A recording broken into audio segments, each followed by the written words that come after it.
The BMW GS story has been going for 43 years. Yes, back in the 80s, a guy by the name of Hans Muth designed the very first off-road/adventure BMW in the form of the R1300 GS.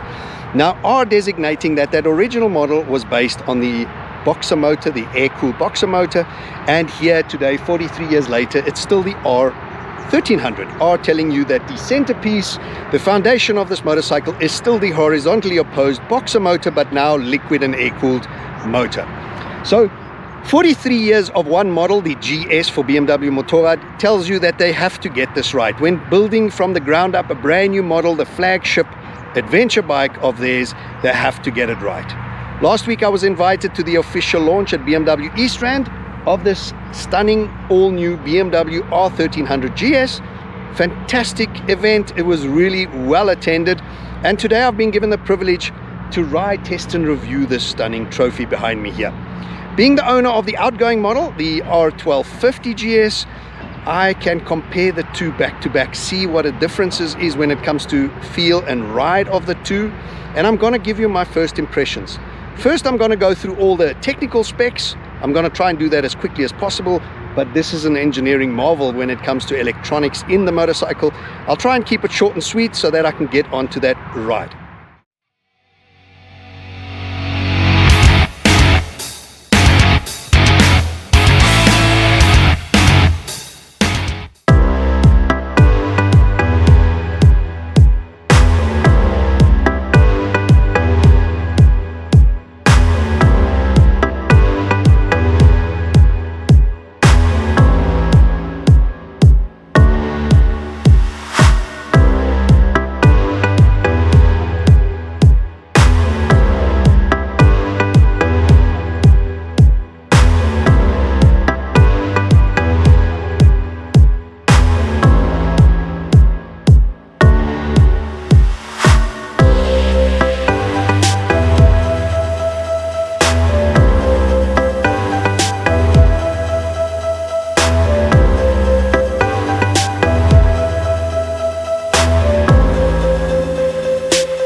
So here in front of me we have the all-new from the ground up 2024 BMW R1300 GS. Now, as mentioned at the beginning, 43 years of GS history. BMW couldn't afford themselves any mistakes with this model. It is their flagship, and it started with that legendary bike, the R1300 GS. So boxer motor, and still boxer motor today. Completely new design, pretty much from the ground up. One of the themes was weight saving, and I think they saved approximately 12 kilograms on this model versus the predecessor.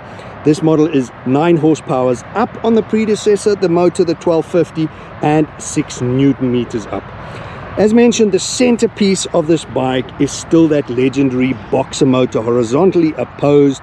It's how the story started, and it's still the correct motor in my opinion, because the twin motors, this boxer motor, is very high on torque, and with an adventure bike you don't want to enter the horsepower race. You want a nice torquey motor to ride. It makes it more fun and more pleasurable on the tours. Bike is more compact than ever before, and one of the reasons for that is that the gearbox now sits under this motor and not behind the motor, so the center of weight, the center of gravity, low and all in front over here. You can see it pretty much ends over there. And another fact here, this would be, when it comes to production series produced boxer motors, the most powerful boxer motor BMW has ever produced, this R1300 boxer motor. I'm going to start by going through the specs of this motor. As mentioned, when it comes to production series produced boxer motor, the most powerful ever produced by BMW. It is the 4-stroke 2-cylinder boxer, horizontally opposed, double overhead cam, shift cam, 4 valves per cylinder, 1300cc, liquid and air cooled. The power output on this unit is 145 horsepower, 108 kilowatt at 7,750 RPM. As mentioned, 9 horsepower up on the 1250. 149 Newton meter at 6,500 RPM, 6 Newton meters up on the outgoing. Wet anti-hopping clutch, 6-speed gearbox, and at the back you have the shaft drive as per the flagship here. Shaft drive and that is also all new design. When it comes to suspension, front you have the Evo telelever central spring travel 192 millimeters. You see the central spring down here, the telelever, the whole design on top has changed, so that on-off button has moved over here. When it comes to the suspension at the back, you have the BMW paralever adjustable travel. There's single shock in there, 200mm travel on that. When it comes to brakes, in front you have the dual discs up front, 310mm with floating disc 4-piston radial calipers. It says BMW over here, but if you look on the inside, you can actually see it is Brembo calipers on this motorcycle. Top kit. At the back you have a single disc, 285mm and 2-piston semi-floating calipers. Wheels, again, I think there's 3 options. You have to spec it. You get the cast aluminium wheels. These are the cross-laced spoked wheels, and then you get the cast forged or whatever enduro wheels. But size-wise, 19-inch front, 17-inch at the back, shod with a 120 and a 170. So overall, if you do buy one of these, you need to set aside quite a bit of time when you go to see your BMW dealer. I saw the spec sheet of this motorcycle. It has 28 options spec to it, so it is absolutely, you can personalize this bike to whatever you want. Stunning opportunity. Seat height 850mm on this bike, wet weight 237 kilograms, fuel capacity 19 liters, because the Adventure with the bigger tank is only due later this year or early next year. And to finish it all off, 2-in-1 lightweight stainless steel exhaust. I also really like that small can on the side, and the Acropovic I've seen on the triple plaque at the launch, also very smart. I like the smaller can versus the outgoing model has the really big end can at the end. So overall, stunning piece, plenty options to spec, sometimes maybe over the top, a bit crazy, but let's go straight into the electronics available on this, and that's where it gets even more crazy. Starting off with the traditional 6.5-inch TFT full color display, one of the best. You can see matte finish, very little reflection. Stunning option. You have the 4 riding modes on this motorcycle: rain, road, eco and enduro. Eco is the one giving you the longest range. You have the optional pro mode, which gives you the dynamic pro, enduro pro, and those 3 give you more options to individualize your rider mode. Then you have standard electronic options like DTC, MSR, DBC. These are dynamic traction control, engine drag, torque control, dynamic brake control and hill start control. Further standard on this would be your tire pressure monitor, matrix LED headlamp, which maybe not for everybody. I don't know if it's on or if the key's gone to sleep. Yes, key has gone to sleep, so we'll show you that a bit later. You have the smartphone charging with a USB port. Those absolutely crazy. Then you have options. You have the electronic dynamic suspension adjustment, the vehicle height control, which at lower speed lowers the bike down if you should be of shorter stature. This bike has the sports suspension, another option. Other options would be seat heating for rider and pillion, handlebar risers that you can put in over here, which raises your handlebars by like 30mm if you want to stand and do enduro riding. One of the things that is optional is the Shift Assist Pro, which is the quick shifter up and down, which in my opinion on a flagship model like this should actually be standard in my opinion, but it works really well. I'm going to go for the ride now. It is stunning. It is a must. Then you have the optional Headlight Pro, which is the LED headlamp. Turning into corners, it actually turns with you, and LED all round is a standard on this bike. And then you also have the active cruise control as an option, which has the front collision warning in this radar over here, which helps you with the active cruise control. And then you have also over here a radar which helps you with the lane change warning. I don't know if you can see that little triangle over here. That lights up pretty much like in the BMW motor cars. So when it comes to electronics, absolutely stacked this motorcycle. So what we're going to do now is do a quick sound check on the standard pipe and go for a ride. There are 4 variants of this R1300 GS at the present. You get the pure GS, the basic variant, which has pretty much not many options spec the standard to that model. So that's the basic canvas you start and spec yourself. Then you get the triple black, which has been one of the most successful GS models selling, and I've seen the triple black of this R1300 at the launch. Looked absolutely stunning, had the carbon acrylic pipe on the back, looked superb. And then you get this GS trophy, which would, I think, be the old rally, and that comes in the racing metallic blue with the white and red accents in the graphic. And the top option would be the option 719 Tramontana. I don't know if I'm saying it correctly. The most exclusive one, that's the green with a gold trim, and that has the highest spec, highest options placed with it, and a lot of the option 719 on it. Now this particular bike is very highly spec'd, as I mentioned a few times. It has the laced wheels, has the center stand, it has the crash bar from the Enduro package. It has the Enduro package, which means a lot of changes from crash bars. These protectors for your hands, they normally have the indicators in over here as standard, but on this model indicators have been fitted here because for the Enduro package this gets an add-on over here, more protection. It gets an inner to make this firmer and stronger, and then you get the BMW shorty levers, which in my opinion look very good, feel very good, and they are adjustable. So all around a good option. I like that. It looks purposeful, and I really like those crash bars. The spots are extra all around. This screen is manually adjustable from the side over here. You do get that as an electronic. I saw that operate on the triple black, works really nicely. Here you have a charging port over the side. In front you've got the storage compartment for your phone, difficult to do with one hand, and over there you have your USB port. So everything compact, working. If we switch on the headlights now, you will see that matrix headlight, as they call it. I think that'll grow on you. It's something, it becomes the new identifying feature. It's a little bit unknown because BMW has always been the asymmetric with the S1000 headlights. Then the graphics on the new S1000s, the headlights of the GS have always been pretty asymmetrical. So different look and feel. Doing a quick start and sound check on this motorcycle.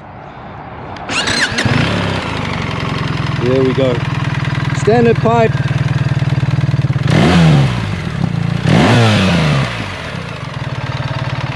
Not bad sounding motorcycle, and stunning machine at first glance. Not too different, but absolutely very different to the outgoing model.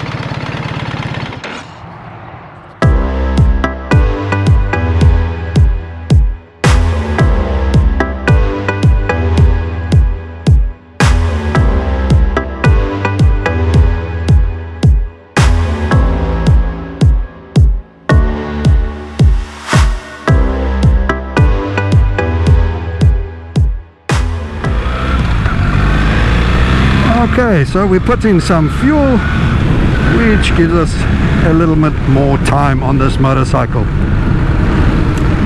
So just starting from the beginning, ergonomics, comfort, absolutely fantastic. I've always said BMW GS's are superb comfortable. I call it my Goma Goma couch. It's like sitting in your lounge. Very comfortable. The seat is harder than my Adventure touring seat, but very soft seat, works fantastic with a sport suspension. My hands are pretty much elbow height, my elbows are nice and relaxed, and knees, thighs slope down, hug the tank nicely, and your feet are in a little bit further back than mid-mount position. Now interestingly, as I pull off here, you will see over here these lane change assist lights will come on. You will see them come on there. That one was on. That was as I was lane splitting and moving past. Here I will go onto the highway. Definitely more power. This bike is extremely nimble. You notice that straight away. When I took it off its side stand, I was surprised how top heavy it felt, considering it's not an Adventure with a big tank. So as you can see, all the traffic lights are out because in South Africa with this load shedding, it's all a little bit on the crazy side. So there we go, quick shift. This bike's definitely more responsive than the outgoing 1250. It's not light years or leap years, but there is power. It revs up quicker. Power is very linear, there's no dip. The quick shifter, however, does not feel as silky smooth and crisp as on the older bike. If I were to explain it, it's nearly like mine. The lever connects the gear, and as you pull the lever, you're pushing it into gear. With this one, it feels like it's a lever connected to two other levers, so there's a little bit of a lag, but I'll try it on the open road in higher revs, because I've always said the older GSs, the quick shifter, shift assist pros, they call it, first to second really doesn't like it. Second to third gets better, but often works best over 4,500 RPMs. This bike is really nimble. You saw me nearly take out. Have a look at this for acceleration. Whoa.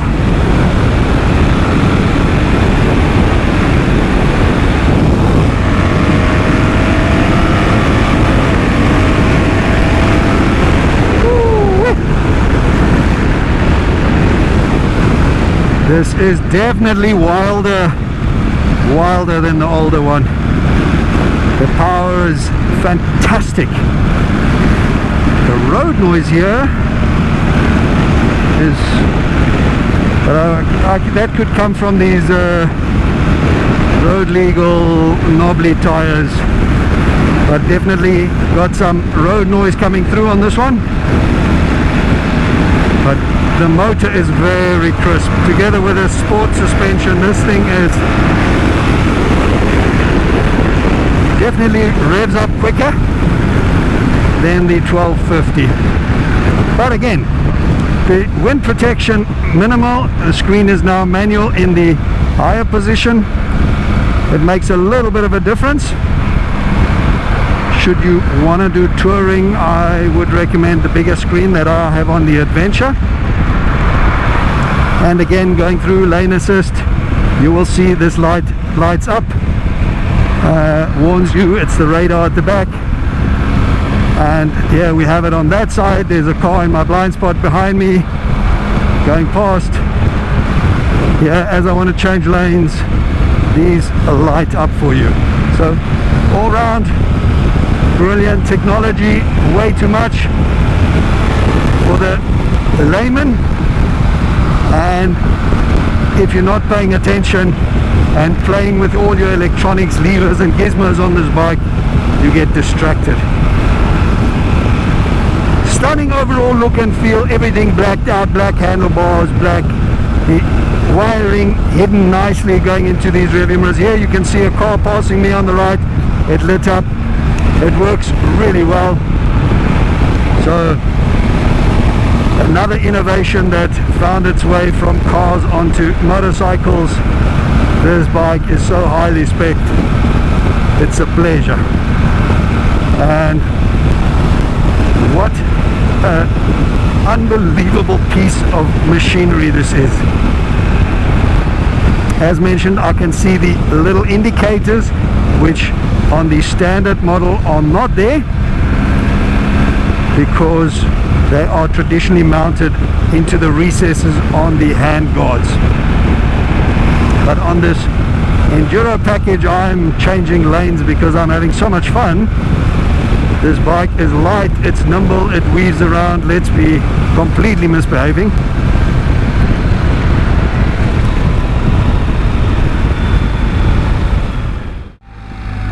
The amount of steering input you put in here is absolutely minimal. This thing is crazy actually. I find myself turning in too soon and having to straighten out first. It is so nimble compared to mine, and the power is wild. Now, I don't know the difference in handling characteristics, these tires versus the road tires I've got on mine. These would obviously give you more road noise from them, which I can pick up.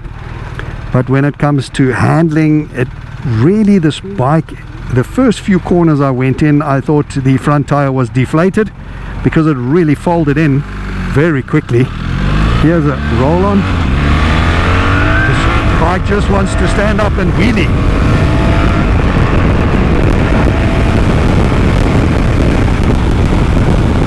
Definitely much stronger. The bike revs quicker. Can definitely feel a difference from the outgoing model to this one. Here you can see it lights up, warning me can't change lanes, and here we go, I can change lanes. Absolutely brilliant. I thought it's not that important, but using it and how well it works, it is brilliant. This is a crazy bike because it's supposed to be an adventure bike, but I'm finding that my riding style is changing into a little bit of a hooligan, because it's just it draws you into spirited riding. This motor wants you to just twist the throttle and get on with it.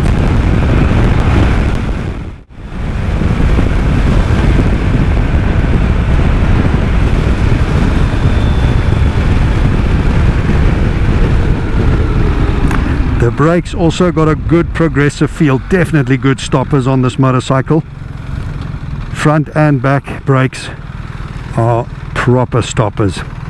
I think everything on this motorcycle is definitely firmer, tauter, stiffer than on my GS 1250, and wilder. It's more spirited riding. It just draws me in. It's fantastic. Everything works in harmony. The gear lever, the selection, it might be more notchy. I'm going to ride around the outside here, looking for a little bit of traffic now.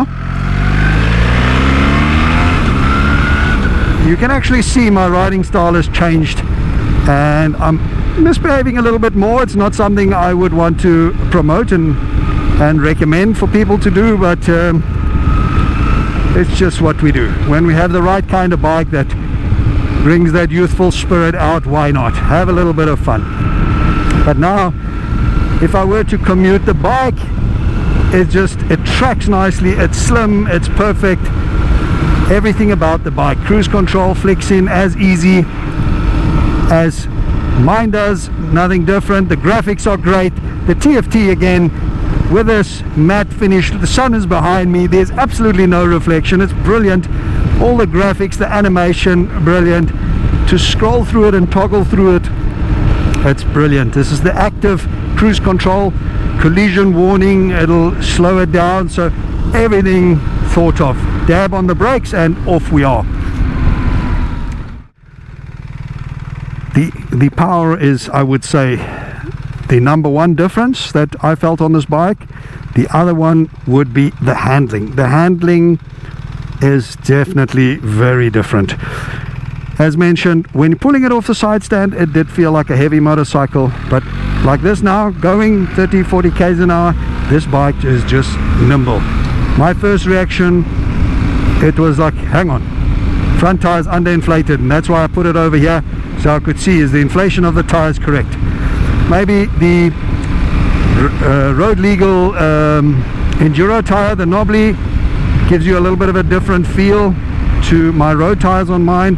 However, definitely very much more nimble, easier to flick. This is a very flickable bike. You don't realize this is a 1300. I mean, I sometimes say my 1250 is a bit of a bus, but that's also with the Adventure having the bigger tank. However, I've ridden the standard GS 1250 non-adventure, and they're not that much smaller, and this definitely feels way smaller when it comes to handling. This nuisance with these traffic lights out, but here we go. This bike wants to wheelie. You really have to set your controls. The rider modes, easy again, like always. You push this button, you road, push again, Dynamic Pro, Enduro Pro, Eco, road, and off. Just on the throttle, off the throttle. Here we go. Let's go to Eco. I want to see what that does. And now the green bar, I'm in Eco mode. Now that is a different fueling to give you a longer range when you're touring.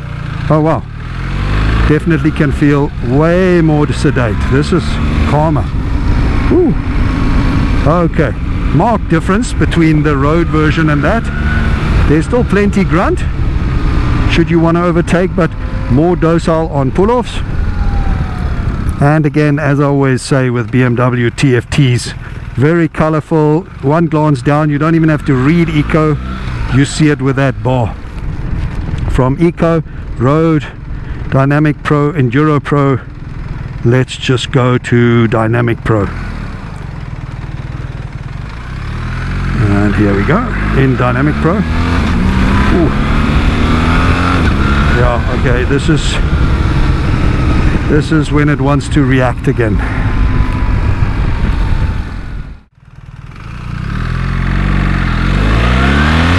I actually find myself leaning forward. Whoa. Yeah. You head into double the speed limit so quickly, and you still got 2 gears to go. Nah, this is next level. Whether you like the looks or don't like the looks of the front headlight, it'll definitely grow on you, but the ride is definitely going to enthuse you. You're going to love this ride. This is spirited riding. You can definitely tour an adventure ride with it. You can also actually take this thing on a track day. It's not going to be out of place. This performance, the stiffness of chassis and frame,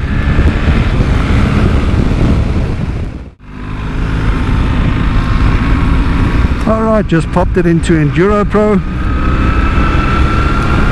and it just changes everything up. This is so easy, these rider modes. Just pop it back into road, throttle on, throttle off, and you change the characteristics. And it's just wonderful that if the bike is too much for you in this guise in traffic, you just flip it down to Eco mode or rain mode, and you have a completely different motorcycle and less intimidating. I wouldn't say non-intimidating. It just becomes a completely different package that produces the power differently, but superb, linear. There's no dips in this power, there's no lags. You just, as you roll on any gear, in third gear, you see the quick shifter. It is a very firm, notchy feel, I must say. But as you get higher in the gears, it feels more precise. So on the quick shifter, I don't know if I prefer the older one or the newer one. But maybe again, this is a brand new motorcycle.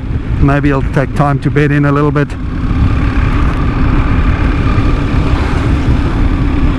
It is a serious machine, and this nimbleness does take some adjusting. I have found myself a few times turning in a little bit too soon, then giving myself a fright, straighten up and turn in a second time.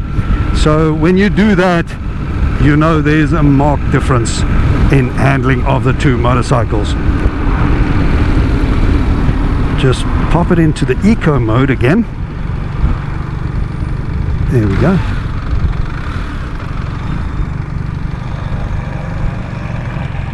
Here we go.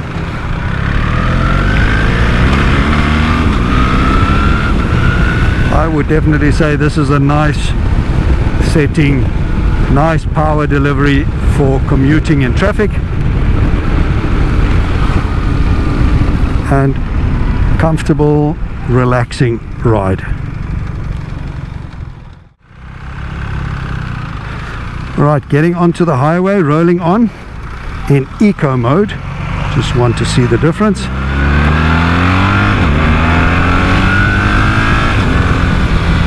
Definitely gentler. I'm going to try and behave a little. Very difficult with a bike like this. There we go.